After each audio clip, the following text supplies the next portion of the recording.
ലോക്പാൽ എന്ന് പറയുന്ന ഒരു ആശയമല്ല, ഒരു അഴിമതി വിരുദ്ധ സ്ഥാപനം, ഇന്ത്യയിൽ ഒരു ആൻറ്റി കറപ്ഷൻ ഏജൻസി അല്ലെങ്കിൽ അങ്ങനെ ഒരു ഓർഗനൈസേഷൻ വേണം എന്നൊരാശയമായിരുന്നു നമ്മുടെ KM മുൻഷി ആദ്യമായി പറഞ്ഞത്. ഇന്ത്യയിൽ ആദ്യമായി LSTD ഓംബുഡ്സ്മാനെ അപ്പോയിന്റ് ചെയ്യുന്ന സംസ്ഥാനം കേരളമാണ്.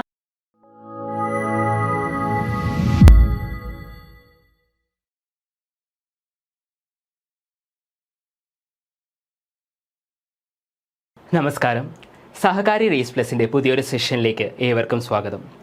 ഇന്ന് നമ്മൾ ഡിസ്കസ് ചെയ്യാൻ പോകുന്നത് സിവിക്സിലെ വളരെ ഇമ്പോർട്ടൻ്റ് ആയിട്ടുള്ള ലോക്പാൽ എന്ന ടോപ്പിക്കാണ്. 3 പാർട്സ് ആയിട്ടായിരിക്കും ഈ ഒരു ടോപ്പിക് എടുക്കുന്നത്. അതിൽ ഫസ്റ്റ് പാർട്ടാണ്. അപ്പോൾ നമ്മൾ എന്നും തുടങ്ങുന്നത് പോലെ തന്നെ കുറച്ച് PYQs ഒക്കെ ഒന്ന് നോക്കിയിട്ട് നമുക്ക് ക്ലാസ്സിലേക്ക് കടക്കാം. The first chairman of the Lokpal, ഇത് 2021 ഡിഗ്രി ലെവൽ പ്രിലിംസിന് ചോദിച്ചൊരു ക്വസ്റ്റ്യൻ ആണ്. Options: justice PC Ghosh, B justice Pradeep Kumar Mohanty, C doctor Indrajit Prasad Gautam, and D Shrimati justice Abhilasha Kumari. ഇനി 2025 ഡിഗ്രി പ്രിലിംസിൻ്റെ വേറൊരു ക്വസ്റ്റ്യൻ ആണ്. നമ്മൾ ആ ക്വസ്റ്റ്യൻ നോക്കുകയാണെങ്കിൽ മനസ്സിലാവും, സെയിം ക്വസ്റ്റ്യൻ തന്നെ റിപ്പീറ്റ് ചെയ്ത് വന്നേക്കുക. ലോക്പാലിൻ്റെ ചെയർമാൻ ആരാന്ന question. Options: AM Khanwilkar, PC Ghosh, Sanjay Yadav and ചിറേക് ജോസഫ്. അപ്പോൾ ഇത് ജസ്റ്റ് ഒരു സാമ്പിൾ മാത്രമാണ്. ധാരാളം ക്വസ്റ്റ്യൻസ് വരുന്ന ഒരു ടോപ്പിക്കാണ്. വളരെയേറെ ഇമ്പോർട്ടൻസ് ഉള്ള വളരെ ഇമ്പോർട്ടൻസ് ഉള്ള ഒരു ടോപ്പിക്കാണ് നമ്മുടെ ലോക്പാൽ എന്ന് പറയുന്ന. ധാരാളം ക്വസ്റ്റ്യൻസ്, പവേഴ്സ് ആണെങ്കിലും ഫങ്ഷൻസ് ആണെങ്കിലും ചെയർമാനെ പറ്റിയാണെങ്കിലും അവരുടെ ടെനർ, സാലറി, റീഅപ്പോയിൻമെൻറ്റ്, ഇങ്ങനെയുള്ള ധാരാളം കാര്യങ്ങൾ, ഈ ഒരു സിസ്റ്റത്തിനെ കുറിച്ച്, ഇതുമായി റിലേറ്റ് ചെയ്യുന്ന സിസ്റ്റംസിനെ കുറിച്ച്, അങ്ങനെയുള്ള ധാരാളം ക്വസ്റ്റ്യൻസ് ഈ ഒരു സെക്ഷനിൽ നിന്ന് നമുക്ക് എക്സാമിന് കാണാൻ സാധിക്കുന്നതാണ്. അപ്പോൾ നമുക്ക് ക്ലാസ്സിലേക്ക് കിടക്കാം. അപ്പോൾ തുടക്കം തന്നെ നമുക്ക് എന്താണ് ഇതിൻ്റെ ഒരു ബാക്ക്ഗ്രൗണ്ട് പരിശോധിക്കാം. നമ്മുടെ രാജ്യങ്ങൾ വലുതാവുന്നതനുസരിച്ച് വലിയ ജനാധിപത്യ രാജ്യങ്ങളാവുന്ന സമയത്ത് രാജ്യത്തിന് ക്ഷേമവുമായി ബന്ധപ്പെട്ട കാര്യങ്ങളിൽ പ്രാതിനിധ്യം പ്രയോറിറ്റൈസ് ചെയ്യേണ്ടതായി വരാറുണ്ട്. അതായത് മോഡേൺ ഡെമോക്രാറ്റിക് സൊസൈറ്റീസ് എല്ലാം, ജനാധിപത്യ രാജ്യങ്ങളെല്ലാം വെൽഫെയർ സ്റ്റേറ്റിന് പ്രയോറിറ്റൈസ് നൽകാറുണ്ട്. അങ്ങനെ ഈ വെൽഫെയറിന് പ്രയോറിറ്റി നൽകുന്ന സമയത്ത് ഉണ്ടാകുന്ന ഏറ്റവും വലിയൊരു ദൂഷ്യവശം എന്താണെന്ന് വെച്ചാൽ നമ്മുടെ ബ്യൂറോക്രസി വലുതാവും. നമ്മുടെ ഉദ്യോഗസ്ഥ ശൃംഖല എന്ന് പറയുന്നത് വളരെ വലുതാവും. അങ്ങനെ ഉദ്യോഗസ്ഥ ശൃംഖല വളരെ വലുതാവുന്ന സമയത്ത് ദുർഭരണവും അഴിമതിയും സ്വജനപക്ഷപാതം, നെപ്പോട്ടിസവും, അതേപോലെ തന്നെ അധികാര ദുർവിനിയോഗം, അങ്ങനെയുള്ള പല പ്രശ്നങ്ങൾ ഉണ്ടാവുന്നതായി കാണാൻ സാധിക്കാറുണ്ട്. ഇതൊരു ശരിക്കും പറഞ്ഞാൽ പൊളിറ്റിക്കൽ സയൻസിൻ്റെ ഒരു കോൺസെപ്റ്റാണ്. വെൽഫെയർ സ്റ്റേറ്റ് എന്ന് പറയുന്ന ഒരു സ്റ്റേറ്റിൻ്റെ കോൺസെപ്റ്റിനെയും അല്ലെങ്കിൽ അതിൻ്റെ ഒരു ലിമിറ്റേഷൻസിനെയൊക്കെ നമ്മൾ പഠിക്കുകയാണെങ്കിൽ അതിൻ്റെ ഒരു ഏറ്റവും വലിയൊരു ലിമിറ്റേഷനാണ് ഈ വളരെ വലിയ ബ്യൂറോക്രസിയുടെ അഴിമതി. അപ്പോൾ അങ്ങനെ ഈ രാജ്യങ്ങൾ വളരെ വലിയ ജനാധിപത്യങ്ങളാവുന്ന സമയത്ത് താഴെത്തട്ടിലുള്ള ജനങ്ങളുടെ വെൽഫെയർ നോക്കുന്ന സമയത്ത് വെൽഫെയറിന് പ്രയോറിറ്റി നൽകും. അങ്ങനെ വെൽഫെയറിന് പ്രയോറിറ്റി നൽകുന്ന സമയത്ത് നമ്മുടെ ബ്യൂറോക്രസി എന്ന് പറയുന്ന ഒരു കാര്യം വളരെ വലുതാവും. അതുവഴി അഴിമതിയും സ്വജനപക്ഷപാതവും നമ്മുടെ മാൽ അഡ്മിനിസ്ട്രേഷനും മിസ്ബിഹേവിയർ, മിസ്യൂസ് ഓഫ് പവർ, ഇങ്ങനെയുള്ള പല കാര്യങ്ങളും ഉണ്ടാവാറുണ്ട്. അപ്പോൾ ഈ ഒരു കാര്യങ്ങൾ പരിഹരിക്കാൻ വേണ്ടി, ജനങ്ങളുടെ ഈ ഒരു പ്രശ്നങ്ങൾ പരിഹരിക്കാൻ വേണ്ടി പൗരന്മാരുടെ കംപ്ലയിൻസ്, ഗ്രീവൻസസ്, അതിൻ്റെ ഒരു റിഡ്രസലിന് വേണ്ടി ലോകത്ത് പല രാജ്യങ്ങളിൽ പല ടൈപ്പിലുള്ള സിസ്റ്റംസ് കൊണ്ടുവന്നു. അപ്പോൾ അതിലെ ഏറ്റവും ഇമ്പോർട്ടൻ്റ് ആയിട്ടുള്ള ഒരു 3 സിസ്റ്റംസ് ആണ് നമ്മൾ ഇനി അടുത്ത് പറയാൻ പോകുന്നത്. Ombudsman system, administrative court system, procurator system. ഇതിൽ ഓംബുഡ്സ്മാൻ സിസ്റ്റം എന്ന് പറയുന്ന സാധനത്തിനെ പറ്റി നമുക്ക് ഡീറ്റെയിൽ ആയിട്ട് പഠിക്കാനുണ്ട്. അഡ്മിനിസ്ട്രേറ്റീവ് കോർട്ട്സ് വേറൊന്നുമല്ല, കോടതികൾ, പല ആവശ്യങ്ങൾക്ക് വേണ്ടിയുള്ള, ഭരണവുമായി റിലേറ്റ് ചെയ്യുന്ന പല ആവശ്യങ്ങൾക്ക് വേണ്ടിയുള്ള കോടതികൾ. പിന്നെ ഒന്നാണ് പ്രൊക്യൂറേറ്റർ സിസ്റ്റം എന്ന് പറയുന്നത്. ഇത് കേട്ടിട്ടുണ്ടാവത്തില്ല, ആദ്യമായിട്ട് കേൾക്കുന്നതാണ്. ഈ പ്രൊക്യൂറേറ്റർ സിസ്റ്റം എന്ന് പറയുന്നത് ശരിക്കും പറഞ്ഞാൽ, ഇപ്പോൾ ആദ്യം നമ്മുടെ രാജ്യത്തിലെ ഒരു കേസ് നമുക്ക് എടുക്കാം. നമ്മുടെ രാജ്യത്ത് കേസ് അന്വേഷിക്കാൻ വേണ്ടി പോലീസുണ്ട്, അതേപോലെ തന്നെ പ്രോസിക്യൂഷന് വേണ്ടി വാദിക്കാനായിട്ട് വക്കീലന്മാരുമുണ്ട്. ഇത് രണ്ടും സെപ്പറേറ്റ് ആയിട്ടുള്ള 2 ബോഡീസാണ്. അതായത് കേസ് അന്വേഷിക്കാൻ വേണ്ടി പോലീസുണ്ട്, പ്രോസിക്യൂഷന് വേണ്ടി വാദിക്കാൻ വേണ്ടി പ്രോസിക്യൂട്ടേഴ്സും വക്കീലന്മാരുണ്ട്. പക്ഷേ ഇത് രണ്ടും ഒരുമിച്ച് ഒരാളായാൽ എങ്ങനെയിരിക്കും? അതായത് കേസ് അന്വേഷിക്കുകയും ചെയ്യണം, അതേപോലെ തന്നെ അദ്ദേഹം തന്നെ വാദിക്കുകയും ചെയ്യണം. അങ്ങനെ ഒരു സിസ്റ്റമാണ് പ്രൊക്യൂറേറ്റർ സിസ്റ്റം എന്ന് പറയുന്നത്. ശരിക്കും ഈ ഒരു പ്രൊക്യൂറേറ്റർ സിസ്റ്റത്തിൻ്റെ വേരുകൾ നമ്മൾ തേടി പോവുകയാണെങ്കിൽ റോമൻ സാമ്രാജ്യത്തിലാണ് ആദ്യമായി പ്രൊക്യൂറേറ്റർ സിസ്റ്റം കൊണ്ടുവരുന്നത്. പിന്നെ അതിനുശേഷം റോമൻ സാമ്രാജ്യത്തിൽ നിന്ന് സോവിയറ്റ് രാജ്യങ്ങളിലേക്ക് ഈ ഒരു സിസ്റ്റം അഡോപ്റ്റ് ചെയ്തു. പിന്നെ കമ്മ്യൂണിസ്റ്റ് രാജ്യങ്ങളിലേക്ക്, അങ്ങനെ പല രാജ്യങ്ങളിലും ഇന്നിപ്പോൾ നിലവിൽ ചൈന, ജപ്പാൻ, റഷ്യയിലൊക്കെ ഈ പ്രൊക്യൂറേറ്റർ സിസ്റ്റം കാണാൻ സാധിക്കും. ഈവൻ സ്കോട്ട്ലൻഡ് പോലെയുള്ള രാജ്യങ്ങളിലുണ്ട്, ഈവൻ UK-യിലുണ്ട്. പ്രൊക്യൂറേറ്റർ ജനറൽ എന്ന് പറയുന്ന ഒരു ഇൻസ്റ്റിറ്റ്യൂഷൻ അല്ലെങ്കിൽ അങ്ങനെ ഒരു ഓഫീസ് തന്നെ UK-യിലുണ്ട്. അപ്പോൾ അതാണ് പ്രൊക്യൂറേറ്റർ സിസ്റ്റം എന്ന് പറയുന്നത്. അത് വലിയ എക്സാം പോയിന്റ് ഓഫ് വ്യൂവിൽ വലിയ ഇമ്പോർട്ടൻസ് ഉള്ളൊരു കാര്യമല്ല. പക്ഷേ നമ്മുടെ ഈ ഓംബുഡ്സ്മാൻ സിസ്റ്റം, ആ ഒരു സിസ്റ്റവും അതിൻ്റെ ഒരു എവല്യൂഷനും അത് ഇന്ന് എത്തിപ്പെട്ട ഒരു സാധനമാണ് ലോക്പാലും ലോകായുക്ത. അപ്പോൾ അതൊക്കെയാണ് നമുക്ക് ഡീറ്റെയിൽ ആയിട്ട് പഠിക്കാനുള്ളത്. അപ്പോൾ ഇതിൻ്റെ ഒരു ബേസിക് ഫാക്ട്സിലേക്ക് നമ്മൾ നോക്കുകയാണെങ്കിൽ ലോക്പാലിൻ്റെ ഒരു ബേസിക് ഫാക്ട്സ് ആണ്. ലോക്പാൽ എന്ന് പറയുന്ന വാക്കിൻ്റെ അർത്ഥം പ്രൊട്ടക്ടർ ഓഫ് പീപ്പിൾ എന്നാണ്. ശരിക്കും ഇത് രണ്ട് സംസ്കൃത വാക്കായ ലോകും പാലും, ലോക് മീൻസ് ജനങ്ങൾ, പാൽ മീൻസ് പ്രൊട്ടക്ടർ, ഈ രണ്ട് സംസ്കൃത വാക്കും കൂട്ടിച്ചേർന്ന് ഉണ്ടാക്കിയ വേർഡാണ് ലോക്പാൽ. ആദ്യമായിട്ട് ഈ ഒരു വേർഡ് കോയിൻ ചെയ്തത് അല്ലെങ്കിൽ ആദ്യമായി യൂസ് ചെയ്തത് LM സിഗ്മി എന്ന് പറയുന്ന ഒരു വ്യക്തിയാണ്. വളരെ മഹാനായിട്ടുള്ള ഒരു വ്യക്തിയാണ്. നമ്മുടെ ഇന്ത്യൻ കോൺസ്റ്റിറ്റ്യൂഷനിലൊക്കെ ധാരാളം കാര്യങ്ങൾ കോൺട്രിബ്യൂട്ട് ചെയ്ത ഒരു വ്യക്തിയാണ് നമ്മുടെ LM സിഗ്മി. ഇദ്ദേഹം ഒരു സംസ്കൃത പണ്ഡിതനുമാണ്. അപ്പോൾ സംസ്കൃത പണ്ഡിതനായ ഇദ്ദേഹം കോയിൻ ചെയ്ത വേർഡാണ് ഈ ലോക്പാൽ. ഇപ്പോൾ ലോക് എന്നുള്ള വേർഡും അതേപോലെ പാൽ ജനങ്ങൾ, അതേപോലെ തന്നെ പ്രൊട്ടക്ടർ. അപ്പോൾ അതായത് ജനങ്ങളുടെ പ്രൊട്ടക്ടർ എന്നാണ് ലോക്പാൽ എന്ന് പറയുന്ന വേർഡിൻ്റെ meaning. Protector of the people അല്ലെങ്കിൽ caretaker of the people, അങ്ങനെയൊക്കെയാണ് ലോക്പാൽ എന്ന് പറയുന്ന വേർഡിൻ്റെ മീനിങ്. അപ്പോൾ ഈ ഒരു ആശയം ആദ്യമായി കൊണ്ടുവരുന്നത് KM മുൻഷി, വളരെ ഇമ്പോർട്ടൻ്റ് ആയിട്ടുള്ള ഒരു വ്യക്തിയാണ്. നമ്മുടെ ഡ്രാഫ്റ്റിംഗ് കമ്മിറ്റിയുടെ മെമ്പറായിട്ടുള്ള ഇന്ത്യയിലെ ഏറ്റവും പേരുകേട്ട എഡ്യൂക്കേഷണൽ ഇൻസ്റ്റിറ്റ്യൂഷൻസിൽ ഒന്നായ ഭാരതീയ വിദ്യാഭവൻ്റെ ഫൗണ്ടറായ KM മുൻഷി. ഭാരതീയ വിദ്യാഭവൻ്റെ ഈ പറഞ്ഞ രണ്ട് കാര്യങ്ങളും ധാരാളം പ്രാവശ്യം എക്സാമിന് ചോദിച്ചിട്ടുണ്ട്. 1938 ഭാരതീയ വിദ്യാഭവൻ മുംബൈയിൽ സ്ഥാപിക്കുന്നത്. ഗാന്ധിജിയുടെയൊക്കെ ആശീർവാദത്തോടെ KM മുൻഷി സ്ഥാപിച്ച എഡ്യൂക്കേഷണൽ ഇൻസ്റ്റിറ്റ്യൂഷനാണ് ഭാരതീയ വിദ്യാഭവൻ. അതേപോലെ തന്നെ ഇദ്ദേഹം ഡ്രാഫ്റ്റിംഗ് കമ്മിറ്റിയിലെ മെമ്പറാണ്. ഇദ്ദേഹം തന്നെയാണ് ഈ ഒരു ആശയം, അതായത് ലോക്പാൽ എന്ന് പറയുന്ന ഒരു ആശയമല്ല, ഒരു അഴിമതി വിരുദ്ധ സ്ഥാപനം, ഇന്ത്യയിൽ ഒരു ആൻറ്റി കറപ്ഷൻ ഏജൻസി അല്ലെങ്കിൽ അങ്ങനെ ഒരു ഓർഗനൈസേഷൻ വേണം എന്നൊരാശയമായിരുന്നു നമ്മുടെ KM മുൻഷി ആദ്യമായി പറഞ്ഞത്. അല്ലെങ്കിൽ നമുക്ക് സിമ്പിളായിട്ട് പറയാം, ഓംബുഡ്സ്മാൻ എന്ന് പറയുന്ന ഒരു ഐഡിയ ആദ്യമായിട്ട്, ഒരാശയം, ലോക്പാൽ എന്ന് പറയുന്നതല്ല, ഓംബുഡ്സ്മാൻ എന്ന് പറയുന്ന ഒരു ആശയം അല്ലെങ്കിൽ ഒരു ആൻറ്റി കറപ്ഷൻ സിസ്റ്റം ഇന്ത്യയിൽ ഉണ്ടാവണം എന്ന് ആദ്യമായി അഭിപ്രായപ്പെട്ട വ്യക്തി നമ്മുടെ KM മുൻഷിയാണ്. അങ്ങനെ ലോക്പാൽ ആദ്യമായി കോൺസ്റ്റിറ്റ്യൂട്ട് ചെയ്യുന്നത് 2019 മാർച്ച് 19 ഇതിൻ്റെ ഇടയിലുള്ള കുറേ ചരിത്രവും കാര്യങ്ങളൊക്കെ നമ്മൾ ഇന്നത്തെ ക്ലാസ്സിൽ ഡിസ്കസ് ചെയ്യും. ഇതിൻ്റെ ഹെഡ് ക്വാർട്ടേഴ്സ് എന്ന് പറയുന്നത്, അതായത് ലോക്പാലിൻ്റെ ഹെഡ് ക്വാർട്ടേഴ്സ് എന്ന് പറയുന്നത് ന്യൂഡൽഹിയിലാണ്. അപ്പോൾ ആ സമയത്ത് 2019 ഇന്ത്യൻ പ്രസിഡന്റ് എന്ന് പറയുന്നത് രാംനാഥ് കോവിന്ദാണ്. ഇന്ത്യൻ പ്രൈം മിനിസ്റ്റർ എന്ന് പറയുന്നത് 2014 മുതലുള്ള നരേന്ദ്ര മോദി തന്നെയാണ്. ഓക്കെ, ഇനി അടുത്ത ലോക്പാലിൻ്റെ കുറച്ച് ലോഗോ, മോട്ടോ, ഇങ്ങനെയുള്ള കുറച്ച് കാര്യങ്ങൾ നമുക്ക് പഠിക്കാം. ലോക്പാലിന് ഒരു ലോഗോ ഉണ്ട്. ഒരു UP-കാരനായ പ്രശാന്ത് മിശ്ര എന്ന് പറയുന്ന വ്യക്തിയാണ് ഈ ഒരു ലോഗോ ക്രിയേറ്റ് ചെയ്തത്. അപ്പോൾ ഈ ലോഗോയിനെ പറ്റിയൊക്കെ പറയുവാണെങ്കിൽ, ഇപ്പോൾ അടുത്തിടെയുള്ള ക്വസ്റ്റ്യൻസ് ഒക്കെ നമ്മൾ നോക്കുകയാണെങ്കിൽ ഈ പാറ്റേൺ ചേഞ്ചിന് ശേഷം ലോഗോയിൻ്റെ മീനിങ്സ് ഒക്കെ ചോദിച്ച് കാണാറുണ്ട്. അപ്പോൾ ഇതിൻ്റെ ഒരു ലോഗോ വരുന്നത് എങ്ങനെയാണെന്ന് വെച്ചാൽ, 3 ആൾക്കാർ, അതിൽ നടുക്കിരിക്കുന്ന ആളുടെ ബാക്കിൽ നമുക്ക് അശോക ചക്രം കാണാൻ പറ്റും. അതേപോലെ ഒരു ജഡ്ജിയുടെ ബെഞ്ച് കാണാൻ കഴിയും. അതേപോലെ തന്നെ ഒരു ബുക്ക് കാണാൻ കഴിയും. ഒരു ട്രൈ കളറിലുള്ള 2 ഹാൻഡുകൾ നമുക്ക് കാണാൻ കഴിയും. അപ്പോൾ ഇത് ഓരോന്നും പല കാര്യങ്ങളാണ് റെപ്രസെൻ്റ് ചെയ്യുന്നത്. ഈ ലോഗോയ്ക്കകത്ത് ഈ 3 ആൾക്കാർ വെച്ചിട്ട് പീപ്പിളിനെ റെപ്രസെൻ്റ് ചെയ്യും.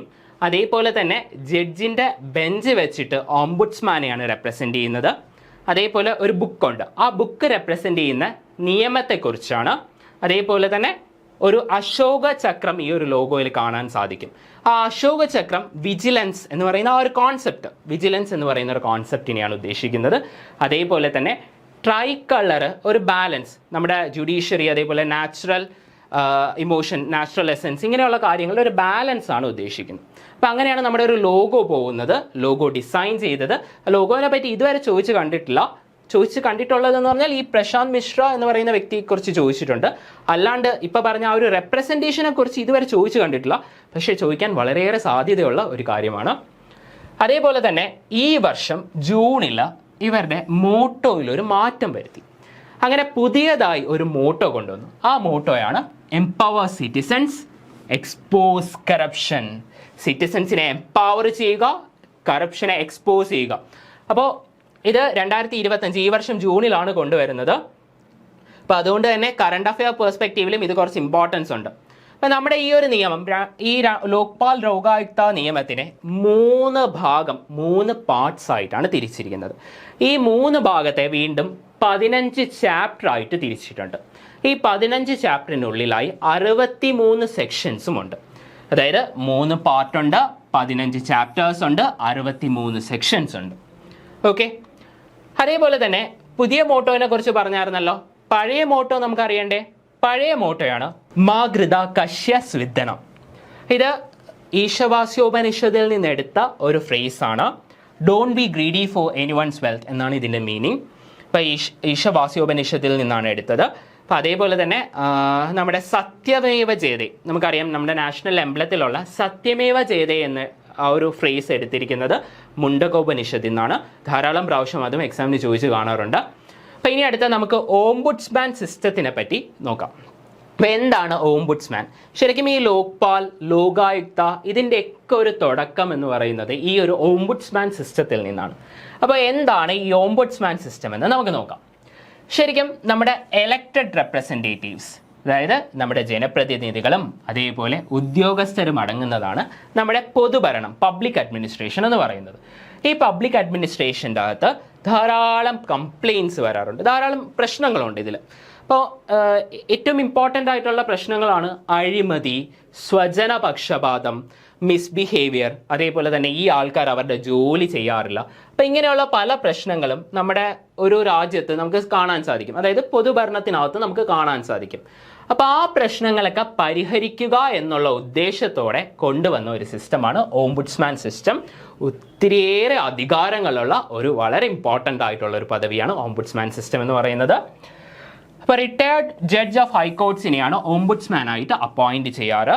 അപ്പോൾ ഇതിൻ്റെ ഏറ്റവും വലിയൊരു പ്രത്യേകത എന്താണെന്ന് വെച്ചാൽ ജനങ്ങൾക്ക്, പൗരന്മാർക്ക് ഡയറക്റ്റ് ആയിട്ട് അവരുടെ കംപ്ലയിൻറ്റ്സ് അല്ലെങ്കിൽ അവരുടെ ഗ്രീവൻസസ് ഓംബുഡ്സ്മാനിലേക്ക് എത്തിക്കാൻ പറ്റും.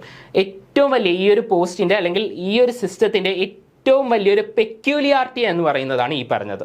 ജനങ്ങൾക്ക് തങ്ങളുടെ പ്രശ്നങ്ങൾ ഡയറക്റ്റ് ആയിട്ട് ഓംബുഡ്സ്മാനെ എത്തിക്കാൻ സാധിക്കും.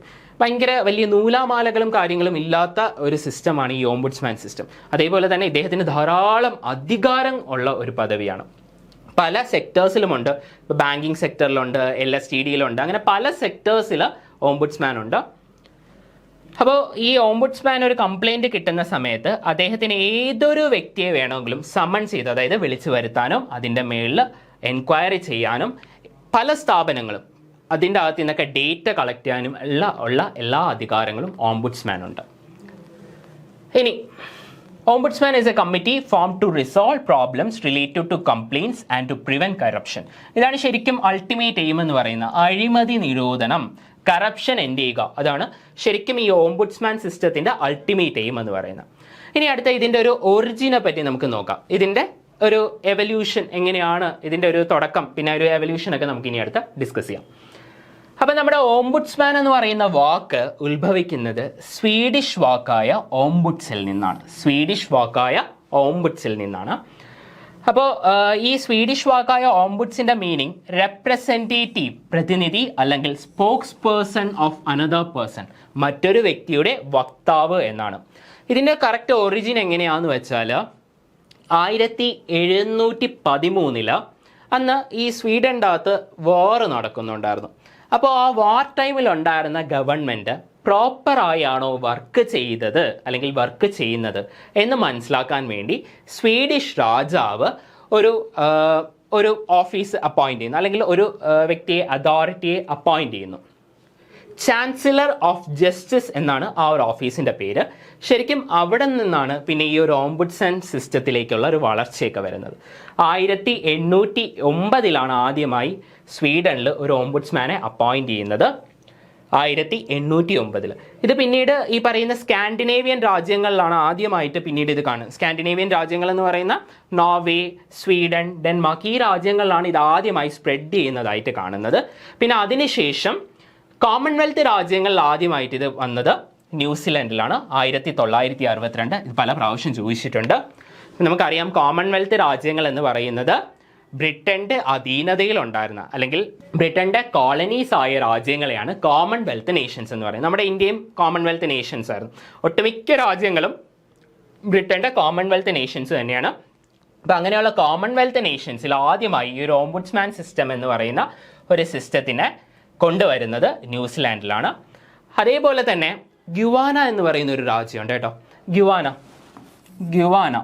ഗ്യുവാനയിലാണ് ആദ്യമായി ഈ ഓംബുഡ്സ്മാൻ സിസ്റ്റം കൊണ്ടുവരുന്ന ഡെവലപ്പിംഗ് നേഷൻസിൽ ആദ്യമായി ഓംബുഡ്സ്മാൻ സിസ്റ്റം ഇൻട്രൊഡ്യൂസ് ചെയ്ത രാജ്യം എന്ന് പറയുന്നത് ഗുവാനയാണ്. ഈ ഗുവാനയും ഒത്തിരി ഇമ്പോർട്ടൻസ് ഉള്ള, ഈ കറണ്ട് അഫെയർസ് പെർസ്പെക്റ്റീവിലൊക്കെ കുറച്ച് ഇമ്പോർട്ടൻസ് ഉള്ള ഒരു രാജ്യമാണ്. ഏകദേശം 40% വളർച്ച ഉള്ള രാജ്യങ്ങളിലൊന്നാണ് ഈ ഗുവാന. അതായത് ഓരോ വർഷവും 40% വളരുന്ന രാജ്യമാണ്. വളരെ ചെറിയൊരു രാജ്യമാണ്. സൗത്ത് അമേരിക്കയിലുള്ള ഇംഗ്ലീഷ് സ്പീക്കിംഗ് ആയിട്ടുള്ള, ഒഫീഷ്യലി പറയുക, സൗത്ത് അമേരിക്കയിലുള്ള ഇംഗ്ലീഷ് സ്പീക്കിംഗ് ആയിട്ടുള്ള ഒരേ ഒരു രാജ്യമാണ് ഈ ഗുവാന എന്ന് പറയുന്നത്. 2015 2019 ധാരാളം എണ്ണ ശേഖരങ്ങൾ കണ്ടുപിടിച്ചു. അങ്ങനെ ഭയങ്കരമായി ഡെവലപ്പ് ചെയ്യുന്ന ഒരു രാജ്യമാണ്. കഴിഞ്ഞ വർഷമൊക്കെ നരേന്ദ്രമോദിയും അതേപോലെ തന്നെ ഗുവാന അഡ്മിനിസ്ട്രേറ്റേഴ്സും ഒക്കെ ആയിട്ട് ഒത്തിരി കരാറുകളിലൊക്കെ ഒപ്പിട്ടിട്ടുണ്ട്. ഒത്തിരി വളർച്ചയുള്ള ഒരു രാജ്യമാണ്. ഈ ഒരു ഗുവാനയുടെ കാര്യവും ഇമ്പോർട്ടൻ്റ് ആണ് കേട്ടോ.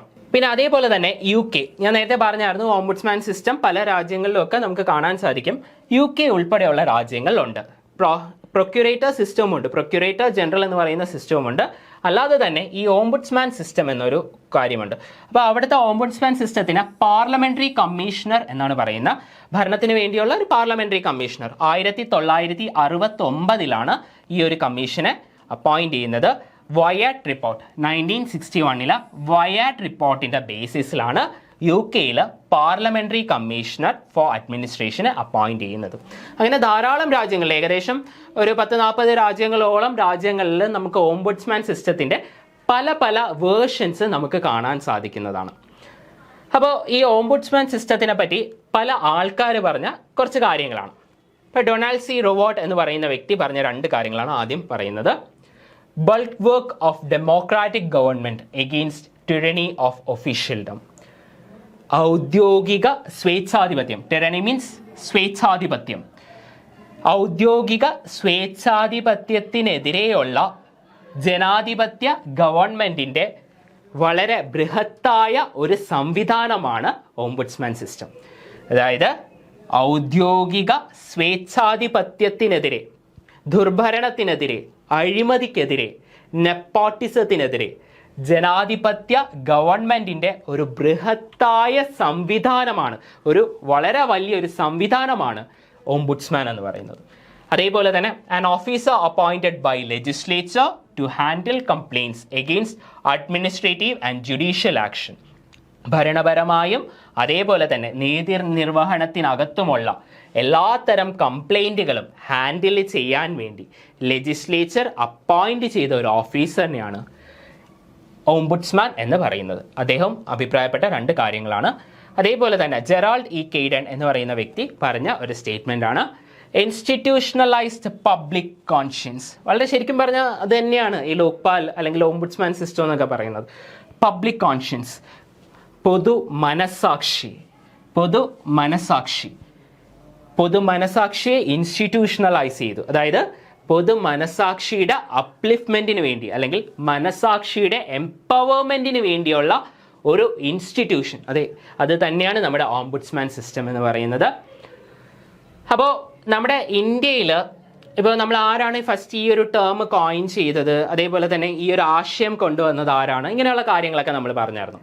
ഈ ഒരു വേർഡ് കോയിൻ ചെയ്തത് LM സിംഗ്വിയാണ്. അതേപോലെ തന്നെ ഈ ഒരു ആശയം ആദ്യമായി കൊണ്ടുവരുന്നത് ഓംബുഡ്സ്മാൻ എന്നല്ല, ഒരു ആൻറ്റി കറപ്ഷൻ ഡിപ്പാർട്ട്മെൻറ്റ് അല്ലെങ്കിൽ ഒരു ആൻറ്റി കറപ്ഷൻ സിസ്റ്റം എന്ന് പറയുന്ന ഒരു ആശയം ആദ്യമായിട്ട് കൊണ്ടുവരുന്നത് KM മുൻഷിയാണ്. അങ്ങനെയുള്ള കാര്യങ്ങൾ, ഇത് സ്വീഡനിൽ നിന്നാണ് വരുന്നത്. അങ്ങനെയുള്ള കാര്യങ്ങളൊക്കെ നമ്മൾ പറഞ്ഞായിരുന്നു. ഇനി ഒരു കോൺസ്റ്റിറ്റ്യൂഷണൽ ഓംബുഡ്സ്മാൻ, കൺഫ്യൂസ്ഡ് ആവല്ല, നേരത്തെ പറഞ്ഞതല്ല.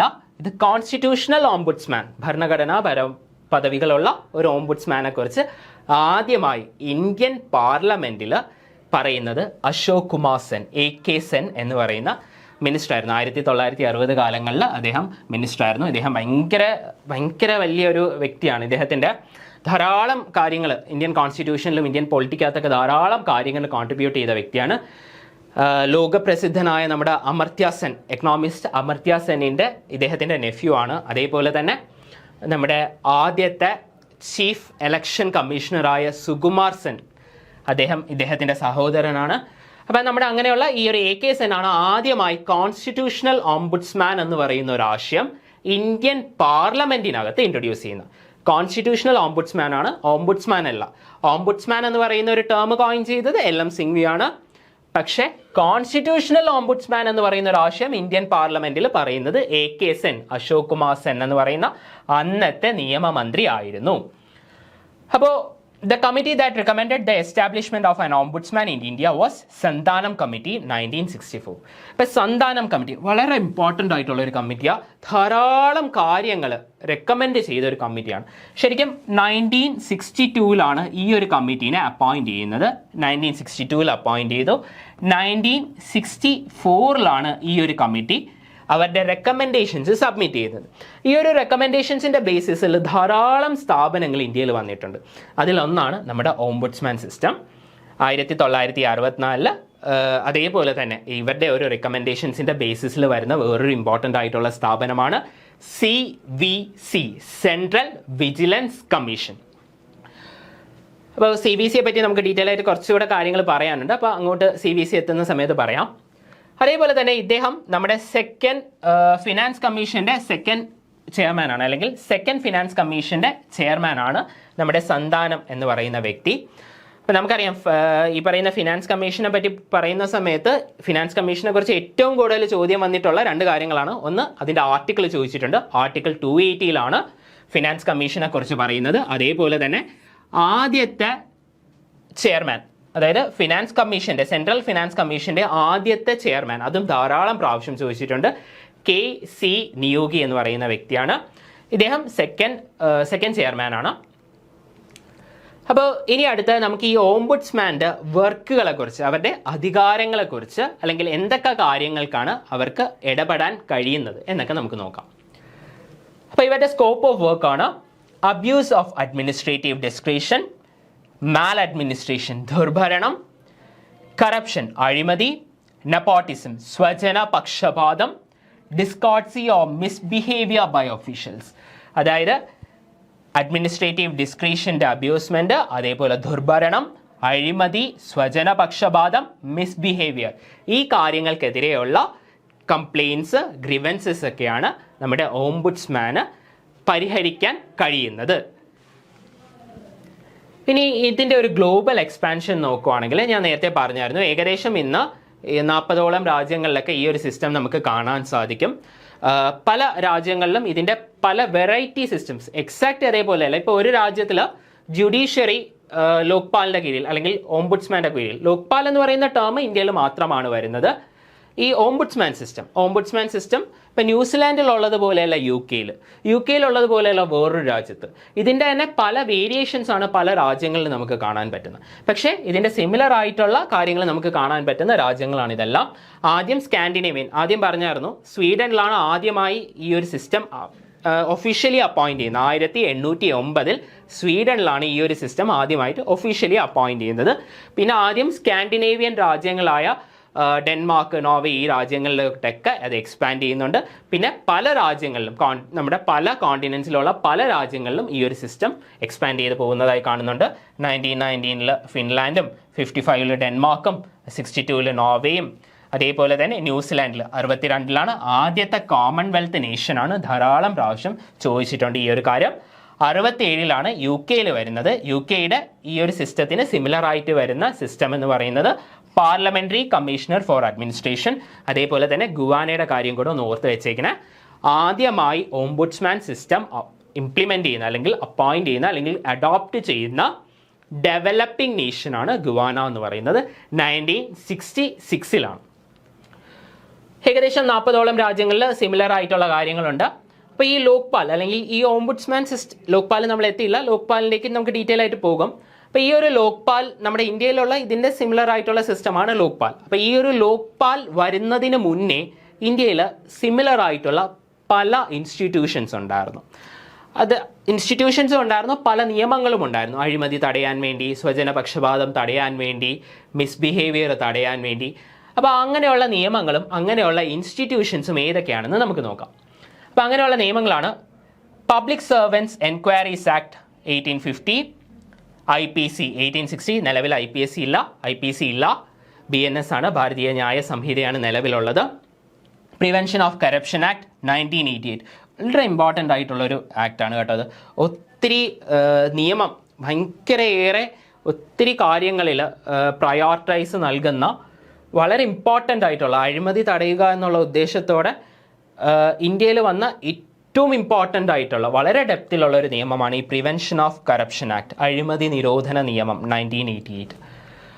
പിന്നെ അതേപോലെ തന്നെ ഇതുമായി ബന്ധപ്പെട്ട, അതായത് അഴിമതി തടയാൻ വേണ്ടിയും മിസ്ബിഹേവിയർ ഇല്ലാണ്ടാക്കാൻ വേണ്ടിയും അതേപോലെ എഫിഷ്യൻസി കൂട്ടാൻ വേണ്ടിയൊക്കെ വന്ന പല പല സ്ഥാപനങ്ങളുണ്ട് ലോക്പാൽ വരുന്നതിന് മുന്നേ. അത് ഏതൊക്കെയാണെന്ന് നമുക്ക് നോക്കാം. CBI 1963 CBI വന്നു.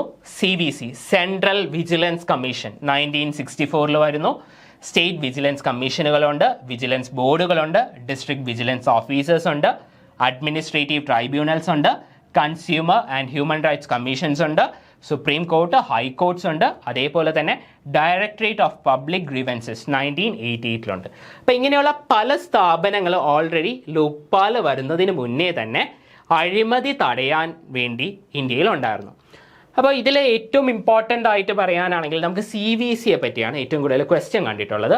1964 വരുന്നത്. നേരത്തെ പറഞ്ഞ സന്താനം കമ്മിറ്റി റെക്കമെൻഡേഷൻസിൻ്റെ ബേസിസിലാണ് 1964 സെൻട്രൽ വിജിലൻസ് കമ്മീഷൻ വരുന്നത്. അതേപോലെ തന്നെ സ്റ്റേറ്റ് വിജിലൻസ്, എല്ലാ സ്റ്റേറ്റുകളിലും സ്റ്റേറ്റ് വിജിലൻസ് കമ്മീഷൻ ഉണ്ട്. ഇപ്പോൾ നമ്മുടെ കേരളത്തിലാണെങ്കിൽ VACB, vigilance and anti corruption bureau ഉണ്ട്. അപ്പോൾ അങ്ങനെയുള്ള പല ഇൻസ്റ്റിറ്റ്യൂഷൻസ് ഉണ്ട്. CBI നമുക്കറിയാം, CBI എന്താണ്, CBIയുടെ ഫംഗ്ഷനും കാര്യങ്ങളൊക്കെ അറിയാം. കേസ് അന്വേഷിക്കുക, അഴിമതി മാത്രമല്ല ധാരാളം കാര്യങ്ങൾ CBIയുടെ അണ്ടറിൽ വരുന്നുണ്ട്. അങ്ങനെയുള്ള പല കാര്യങ്ങളുണ്ട്. അപ്പോൾ അഴിമതി നമുക്ക് സുപ്രീം കോർട്ടിലും ഹൈക്കോർട്ടിലും ഒക്കെ കേസ് കൊടുക്കാൻ പറ്റത്തില്ലേ, അഴിമതിയുമായി ബന്ധപ്പെട്ട ഒരു കാര്യം. അപ്പോൾ അങ്ങനെയുള്ള പല ഇൻസ്റ്റിറ്റ്യൂഷൻസ് ആണ്. അപ്പോൾ അങ്ങനെ വരുന്ന ഒരു സാഹചര്യത്തിൽ ഇങ്ങനെയുള്ള പല ഇൻസ്റ്റിറ്റ്യൂഷൻസും ഉണ്ട്. ഇപ്പോൾ CVC തന്നെ നമുക്ക് എക്സാമ്പിൾ ആയിട്ട് എടുക്കാം. CVC എന്ന് പറയുന്ന അഴിമതി തടയാൻ വേണ്ടി ഉള്ള ഒരു സംവിധാനം ഇന്ത്യയിലുണ്ട്. അങ്ങനെയാണെങ്കിൽ പിന്നെ ഈ ഓംബുഡ്സ്മാനും ലോക്പാലും ലോകായുക്തയൊക്കെ വരേണ്ട ആവശ്യം എന്താ? CVCയിലെ സെൻട്രൽ വിജിലൻസ് കമ്മീഷൻ ഉണ്ട്, ധാരാളം അധികാരങ്ങളുള്ള അഴിമതി തടയാൻ വേണ്ടിയും നെപ്പോട്ടിസത്തിനെതിരെയും മിസ്ബിഹേവിയർ ഇല്ലാണ്ടാക്കാനൊക്കെ വേണ്ടിയുള്ള ഒരു ഓർഗനൈസേഷൻ, ഒരു ഇൻസ്റ്റിറ്റ്യൂഷൻ ഇന്ത്യയിൽ ഓൾറെഡി ഉണ്ട്. അങ്ങനെയാണെങ്കിൽ പിന്നെ ലോക്പാലും ലോകായുക്തയുടെ ആവശ്യം എന്താണ്? അപ്പോൾ അവിടെയാണ് ഒരു പ്രസക്തി, ഒരു ഇമ്പോർട്ടൻ്റ് ആയിട്ടുള്ള ഒരു കാര്യം പറയാനുള്ളത്.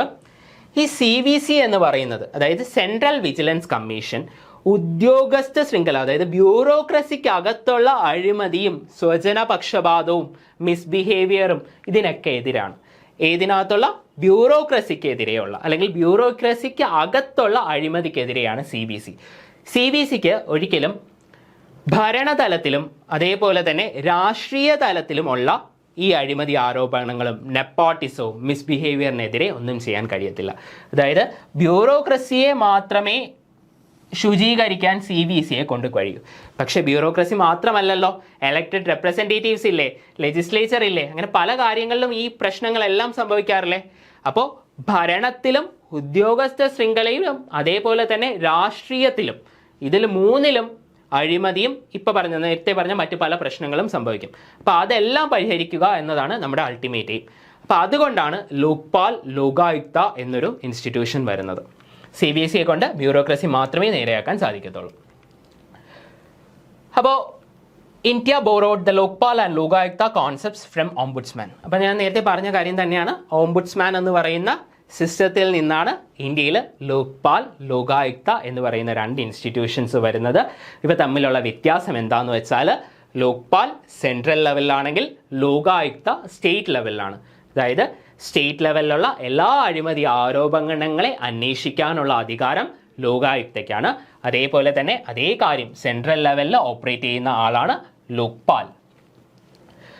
It is an institution formed to prevent corruption by the government officials at the center, end the misrule of politicians and ensure transparent governance. ഇതാണ് ultimate aim, transparent governance and to end corruption. അപ്പോൾ ഇനി അടുത്തതാണ് ARC reforms. അപ്പോൾ ARC റിഫോംസിനെ പറ്റി പറയുന്നതിന് മുന്നേ ഈ ഓംബുഡ്സ്മാൻ്റെ 1-2 കാര്യങ്ങളും കൂടെ പറയാനുണ്ട്. ഓംബുഡ്സ്മാന് പല ടൈപ്പ് ഉണ്ട് എന്ന് ഞാൻ പറഞ്ഞായിരുന്നു.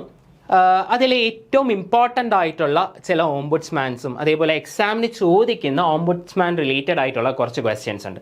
അതിൽ RBI ഓംബുഡ്സ്മാനെ പറ്റി എക്സാമിന് ചോദിക്കാറുണ്ട്. അപ്പോൾ RBI ഓംബുഡ്സ്മാനെ പറ്റി പറയുവാണെങ്കിൽ നമുക്ക് ബാങ്കിങ്ങുമായി റിലേറ്റ് ചെയ്ത എല്ലാ കംപ്ലയിൻസും ജനങ്ങൾക്ക് എത്തിക്കാൻ പറ്റുന്ന ഒരു വ്യക്തിയാണ് ബാങ്കിങ് ഓംബുഡ്സ്മാൻ അല്ലെങ്കിൽ RBI ഓംബുഡ്സ്മാൻ എന്നൊക്കെ പറയും. അപ്പോൾ ഈ RBI ഓംബുഡ്സ്മാനെ അപ്പോയിൻറ്റ് ചെയ്യുന്നത് RBI ഗവർണറാണ്. 1995 ആദ്യമായിട്ട് RBI ഓംബുഡ്സ്മാനെ അപ്പോയിൻറ്റ് ചെയ്യുന്നത്. 1949 banking regulation act, 1949 banking regulations ആക്ടിൻ്റെ ബേസിസിലാണ് RBI governor RBI ombudsman appoint ചെയ്യുന്നത്. 1995 ആദ്യമായിട്ട് RBI ഓംബുഡ്സ്മാൻ അപ്പോയിൻറ്റ് ചെയ്യുന്നത്. ഒത്തിരി അധികാരമുള്ള ഒരു പദവിയാണ് കേട്ടോ. ഇപ്പോൾ നമ്മളൊരു ബാങ്കിൽ പോകുന്നു. അപ്പോൾ ബാങ്കിൽ നിന്ന് എന്തെങ്കിലും ഒരു ലോണിൻ്റെ ആവശ്യത്തിന് വേണ്ടി നമ്മൾ ബാങ്കിൽ പോകുന്നതെന്ന് വിചാരിക്കും. അപ്പോൾ ബാങ്കിൽ നമ്മൾ പോയി എന്തെങ്കിലും ഒരു ഇച്ചിരി വലിയൊരു എമൗണ്ട്, ഇപ്പോൾ ഹോം ലോണോ അല്ലെങ്കിൽ അങ്ങനെ എന്തെങ്കിലും ഒരു വലിയ ആവശ്യത്തിന് വേണ്ടിയുള്ള ഒരു എമൗണ്ടിനാണ് നമ്മൾ ബാങ്കിൽ പോകുന്നത്. അപ്പോൾ അങ്ങനെ അവർ നമ്മളെടുത്ത് പല സർട്ടിഫിക്കറ്റ്സ്, പല കാര്യങ്ങൾ, പല ഫോംസ് പലത് കൊണ്ടുവരാൻ പറയുന്നു.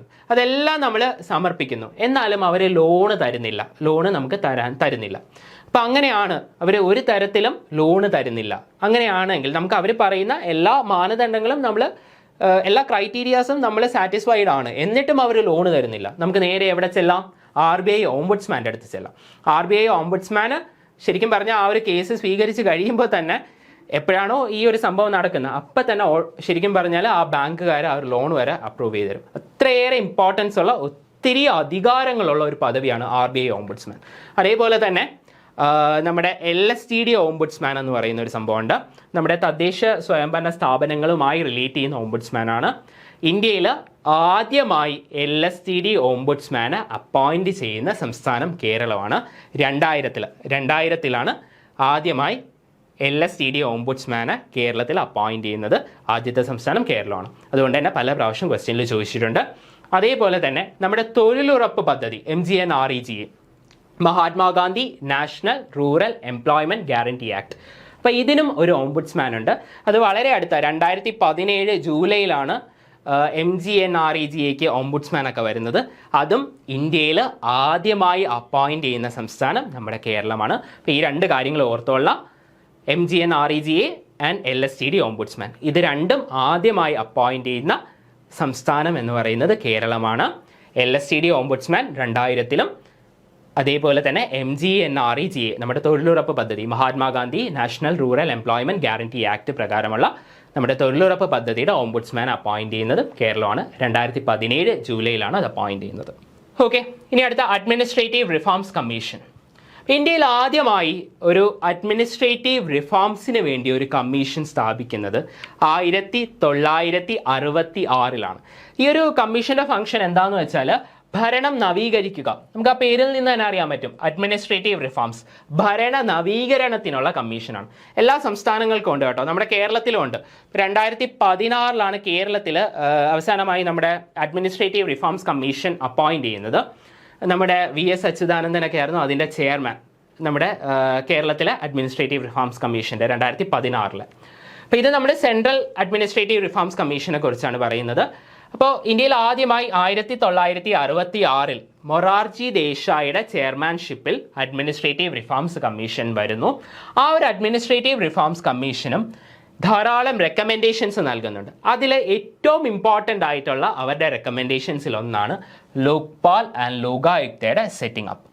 അപ്പോൾ ഇവർ പറയുന്ന അനുസരിച്ച് സ്വീഡനും ന്യൂസിലാൻഡിലും പോലെയുള്ള ഒരു ഓംബുഡ്സ്മാൻ സിസ്റ്റം ആയിരിക്കണം ഇന്ത്യ, അല്ലെങ്കിൽ സ്വീഡൻ്റെയും ന്യൂസിലാൻഡിൻ്റെയും ഓംബുഡ്സ്മാൻ സിസ്റ്റം എങ്ങനെയാണോ, അല്ലെങ്കിൽ ആ ഒരു മോഡൽ എങ്ങനെയാണോ അതേ മോഡലിലുള്ള ഒരു Lokpal Lokayukta system India adopt ചെയ്യണം എന്നാണ് ഫസ്റ്റ് ARC റെക്കമെൻഡേഷൻസിൽ ഒരെണ്ണമായിട്ടുള്ളത്. അപ്പം ഇത് പറയുന്ന പ്രകാരം ഈ ലോക്പാലും ലോകായുക്ത എന്തായിരിക്കണം എന്നും അവർ ഡിഫൈൻ ചെയ്യുന്നുണ്ട്. അപ്പം ഇന്നത്തെ സിസ്റ്റം പോലെ അല്ല അവരുടെ ആ ഒരു റെക്കമെൻഡേഷൻ. അതെന്താണെന്ന് നമുക്ക് നോക്കാം. ഇപ്പം ലോക്പാലാണ് എങ്കിൽ സെൻറ്ററിലെയും സ്റ്റേറ്റിലെയും മന്ത്രിമാർക്കെതിരെയും സെക്രട്ടറിമാർക്കെതിരെയുള്ള കംപ്ലയിൻസ് ഡീൽ ചെയ്യുന്ന വ്യക്തിയാണ് ലോക്പാൽ.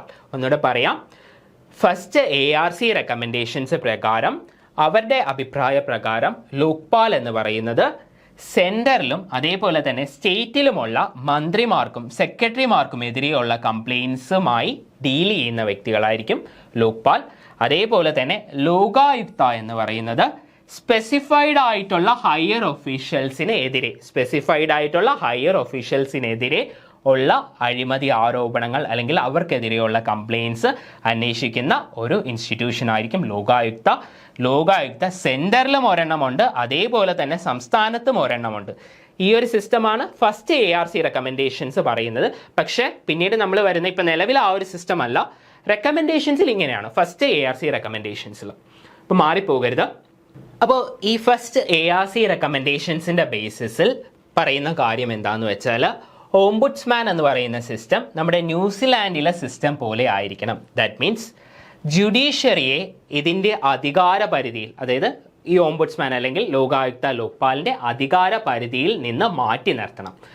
ചില രാജ്യങ്ങൾ അങ്ങനെയല്ല കേട്ടോ. സ്വീഡനിലാണെങ്കിൽ ഈ പറയുന്ന judiciary is within the purview of ombudsman. ഓംബുഡ്സ്മാൻ്റെ അധികാര പരിധിയിലാണ് നീതിന്യായ വ്യവസ്ഥ, കോടതികളും വരുന്നത്. പക്ഷെ ന്യൂസിലാൻഡിൽ ആ ഒരു സിസ്റ്റം അല്ല. അപ്പോൾ നമ്മുടെ ന്യൂസിലാൻഡിലെ സിസ്റ്റം പോലെ എടുക്കണം. ബാക്കി എല്ലാ കാര്യങ്ങളും സ്വീഡനിലെ പോലെയൊക്കെ എന്ന് പറയുന്നുണ്ട്. പക്ഷേ ഈ ഒരു കാര്യം മാത്രം സ്വീഡനിൽ നിന്ന് മാറ്റി ന്യൂസിലാൻഡിലെ സിസ്റ്റം എടുക്കണം എന്നാണ് ഫസ്റ്റ് ARC റെക്കമെൻഡേഷൻസ് എന്ന് പറയുന്നത്. അതേപോലെ തന്നെ ഈ ലോക്പാലിനെ അപ്പോയിൻറ്റ് ചെയ്യണത് ഇന്ത്യൻ പ്രസിഡന്റ് ആണെന്നും അദ്ദേഹം അപ്പോയിൻറ്റ് ചെയ്യുന്നതിന് മുന്നേ ചീഫ് ജസ്റ്റിസിൻ്റെയും അതേപോലെ തന്നെ ലോക്സഭാ സ്പീക്കറിൻ്റെയും രാജ്യസഭാ ചെയർമാൻ്റെയും അഭിപ്രായം തേടണം, അല്ലെങ്കിൽ ഈ ആൾക്കാരുമായി കൺസൾട്ട് ചെയ്തതിന് ശേഷം വേണം ഇന്ത്യൻ പ്രസിഡന്റ് ലോക്പാലിനെ അപ്പോയിൻറ്റ് ചെയ്യാൻ എന്നാണ് first ARC recommendation. The Lokpal would be appointed by the president after consultation with the chief justice of India, the speaker of Lok Sabha and the chairman of Rajya Sabha. അപ്പോൾ ഈ ഒരു സിസ്റ്റം ഫസ്റ്റ് ARC റെക്കമെൻഡേഷൻസ് ആണ്. ഇന്ന് നിലവിലുള്ള സിസ്റ്റവുമായിട്ട് കുറച്ച് വ്യത്യാസങ്ങളുണ്ട്. They should be demonstratively independent and impartial.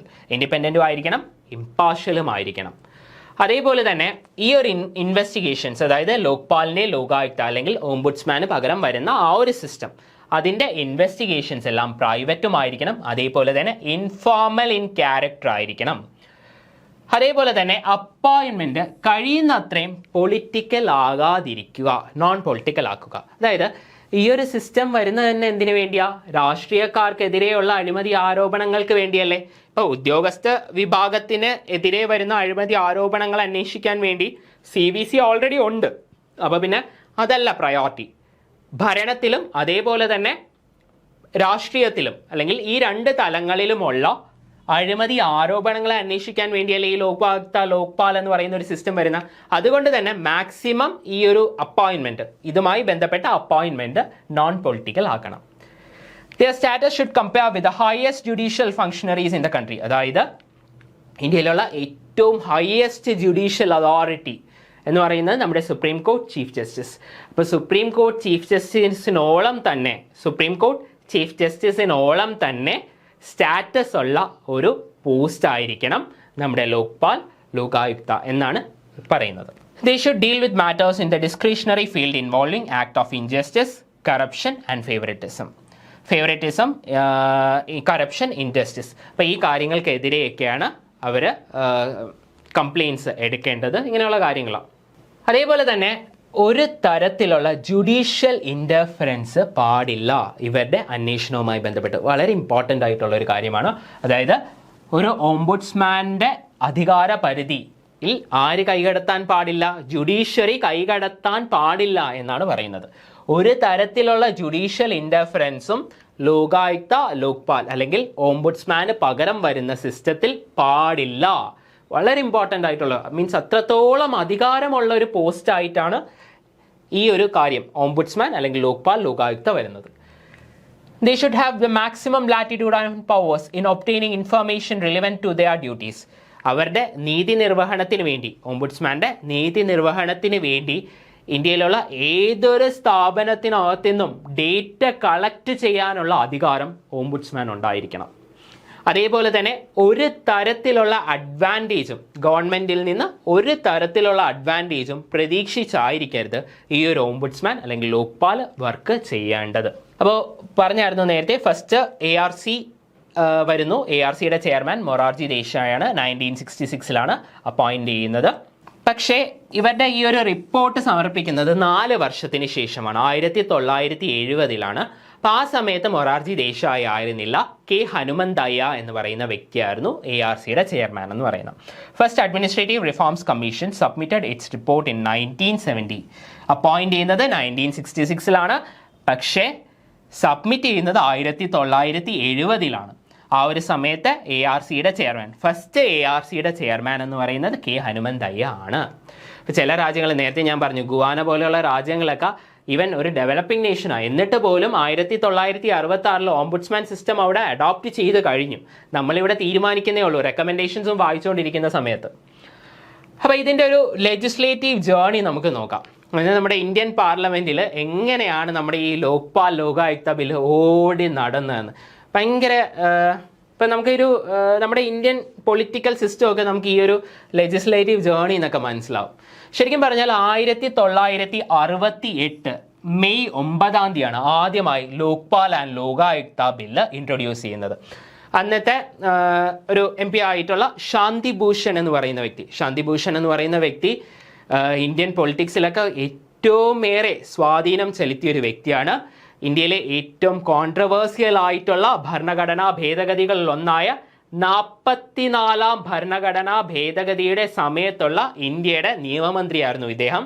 അതേപോലെ തന്നെ ഒരു ഇന്ത്യൻ പ്രൈം മിനിസ്റ്ററിനെതിരെയുള്ള ഒരു വാദം അല്ലെങ്കിൽ അതിന് ഓപ്പോസിറ്റ് കൊടുത്ത ഒരു വ്യക്തിക്കെതിരെ അനുകൂലിച്ച് വാദിച്ച വ്യക്തിയാണ്. അതായത് നമ്മുടെ ഇന്ദിരാഗാന്ധിക്ക് എതിരെ രാജ് നരയൻ കേസ് വന്ന സമയത്ത് ആ രാജ് നരയന് അനുകൂലമായി വാദിച്ച വക്കീലൊക്കെയാണ് ഇദ്ദേഹം. ഭയങ്കര പ്രഗത്ഭനായിട്ടുള്ള ഒരു വക്കീലാണ് ഇദ്ദേഹം. പല മിനിസ്ട്രീസിലൊക്കെ ഇരുന്നിട്ടുണ്ട്, പല മിനിസ്ട്രീസിൽ ഒരു 3ഓളം പ്രാവശ്യം മന്ത്രിയായിട്ടൊക്കെ ഇരുന്നിട്ടുണ്ട്. അപ്പോൾ ഈ ശാന്തി ഭൂഷണാണ് 4ാമത്തെ ലോക്സഭയിൽ ആദ്യമായി Lokpal and Lokayukta bill 1968 May 9 കൊണ്ടുവരുന്നത്. പക്ഷേ പരാജയപ്പെട്ടു. പക്ഷേ വീണ്ടും നിന്നില്ല, വീണ്ടും ഒരു 9 പ്രാവശ്യം വരുന്നു. അങ്ങനെ മൊത്തം 10 പ്രാവശ്യം ഇന്ത്യൻ പാർലമെൻറ്റ് കയറി ഇറങ്ങുന്നു നമ്മുടെ ലോക്പാൽ ആൻഡ് ലോകായുക്ത ബില്ല്. അങ്ങനെ 10 പ്രാവശ്യവും പരാജയപ്പെടുന്നു. ചില സമയത്ത് ലോക്സഭ പാസ്സാവും, രാജ്യസഭയിൽ പാസ്സാവില്ല. ചില സമയത്ത് രാജ്യസഭയിൽ പാസ്സാവും, ലോക്സഭയിൽ പാസ്സാവില്ല. എന്തായിരിക്കും ഇതിൻ്റെ ഒരു കാരണം? നമുക്കറിയാം, നമ്മുടെ ഈ ഒരു ആക്ട് വരുന്നത് തന്നെ രാഷ്ട്രീയക്കാർക്കെതിരെയുള്ള അഴിമതി ആരോപണങ്ങൾക്കെതിരെയാണ്. അപ്പോൾ അവർ പാസ്സാക്കി വിടുമോ ഇങ്ങനെയുള്ള ഒരു ആക്ട്? അപ്പോൾ അത് തന്നെയാണ് മെയിനായിട്ടുള്ള കാരണം. അത് കാരണം രാഷ്ട്രീയക്കാർ MP മാരൊന്നും ഈ ഒരു ബില്ലിന് അനുകൂലിച്ച് വോട്ട് ചെയ്തില്ല. അപ്പം അങ്ങനെ 10 പ്രാവശ്യം ഇന്ത്യൻ പാർലമെൻറ്റ് കയറിയിറങ്ങിയ ഈ ബില്ല് 10 പ്രാവശ്യം തോറ്റു. വീണ്ടും 11ാമത്തെ പ്രാവശ്യമാണ് ഈ ഒരു Lokpal and Lokayukta bill 2013 pass ചെയ്യുന്നത്. അതിന് ഒത്തിരി കാരണങ്ങളുണ്ട്. അപ്പോൾ അതിൻ്റെ ഈ ഒരു കാര്യം, ഇതിൻ്റെ ഇടയിലുള്ള കാര്യം, ഈ 10 പ്രാവശ്യം തോറ്റ വ്യക്തി എങ്ങനെയാണ് 11ാമത്തെ പ്രാവശ്യം ജയിച്ചതെന്നൊക്കെ നമുക്ക് നോക്കാം. ഭയങ്കര രസമായിട്ടുള്ള കാര്യങ്ങൾ അതൊക്കെ.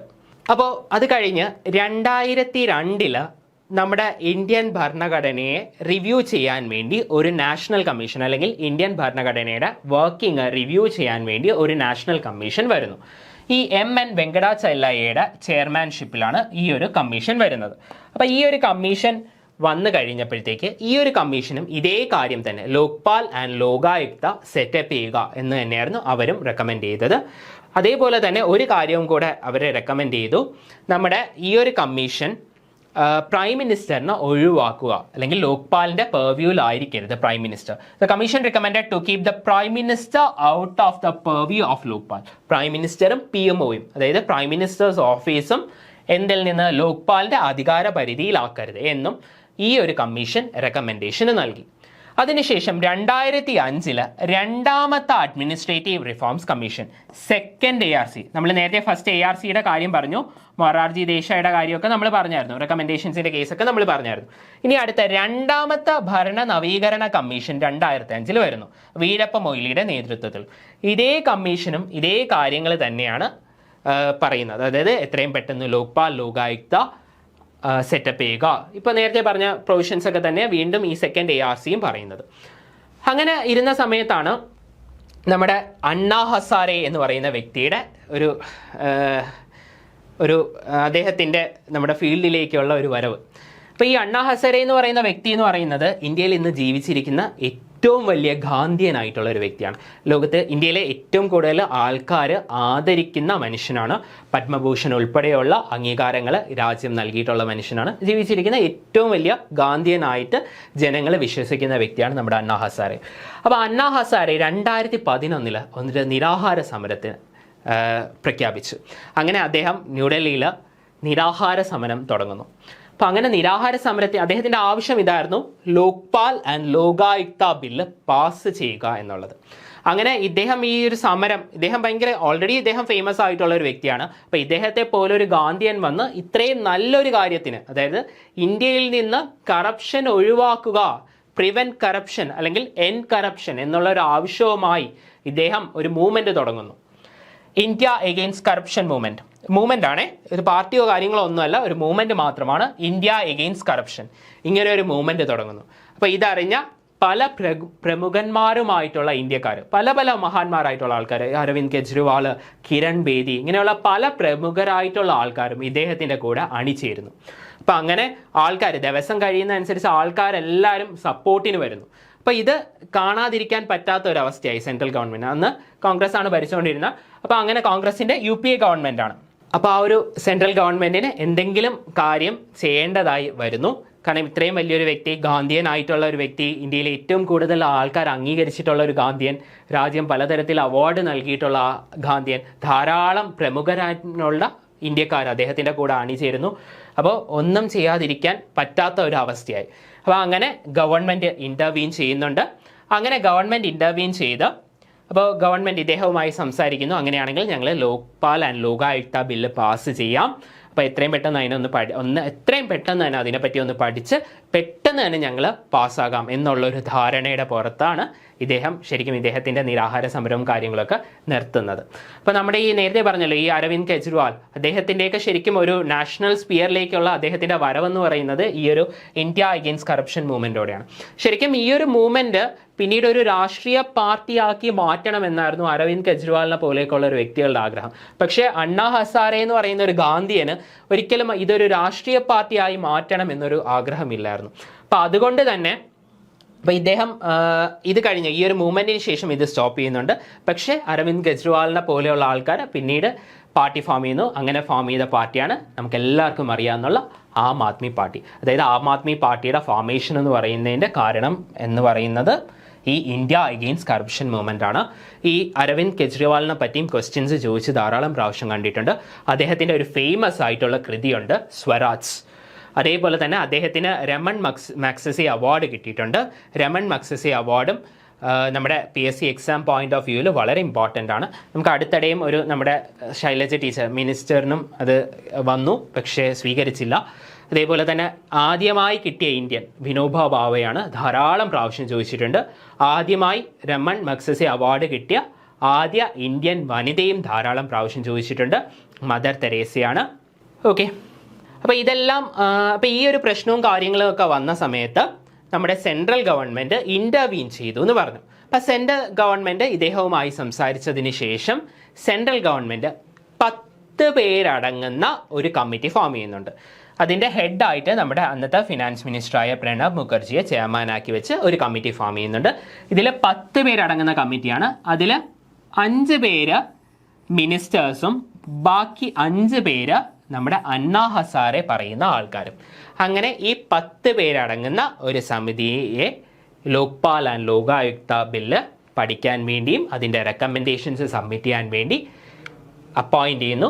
അങ്ങനെ ആ ഒരു കമ്മിറ്റിയുടെ റെക്കമെൻഡേഷൻസ് പ്രകാരം വീണ്ടും പാർലമെൻറ്റിൽ വരുന്നു. പാർലമെൻറ്റ് അത് 2013 പാസ്സാക്കി.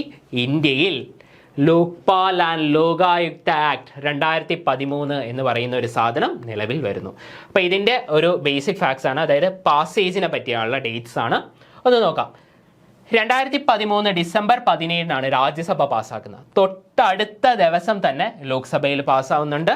തൊട്ടടുത്ത വർഷം, അതായത് കുറച്ച് ദിവസത്തെ ഗ്യാപ്പിൽ തൊട്ടടുത്ത വർഷം ന്യൂ ഇയറിൻ്റെ അന്ന് ജനുവരി 1 നമ്മുടെ പ്രണബ് മുഖർജി അദ്ദേഹം അസെന്റ് നൽകുന്നുണ്ട്. അപ്പോൾ ഈ ഒരു ആക്ട് നിലവിൽ വരുന്നത് 2014 ജനുവരി 16 അന്നത്തെ ഇന്ത്യൻ പ്രൈം മിനിസ്റ്റർ എന്ന് പറയുന്നത് മൻമോഹൻ സിംഗ് ആണ്. അങ്ങനെ ഇന്ത്യയിൽ ആദ്യമായി ലോക്പാൽ എന്ന് പറയുന്ന ഒരു ഇൻസ്റ്റിറ്റ്യൂഷൻ വരുന്നു. അങ്ങനെ ആദ്യത്തെ ഇന്ത്യയുടെ ലോക്പാലായി ജസ്റ്റിസ് പിനാകി ചന്ദ്ര ഘോഷിനെ അപ്പോയിൻ്റ് ചെയ്യുന്നു. നിലവിൽ AM ഖാൻവിൽക്കർ, അജയ് മണിക്രാവു ഖാൻവിൽക്കർ എന്ന് പറയുന്ന വ്യക്തിയാണ് ഇന്ത്യയുടെ ലോക്പാൽ. ലോക്പാൽ എന്ന് പറയുന്നത് വളരെ ഇമ്പോർട്ടൻ്റ് ആയിട്ടുള്ള ഒരു ടോപ്പിക്കാണ്. ധാരാളം ക്വസ്റ്റ്യൻസ് വരുന്ന ഒരു ടോപ്പിക്കാണ്. വളരെ വളരെ വളരെ നന്നായിട്ട് പഠിക്കുക. Thank you.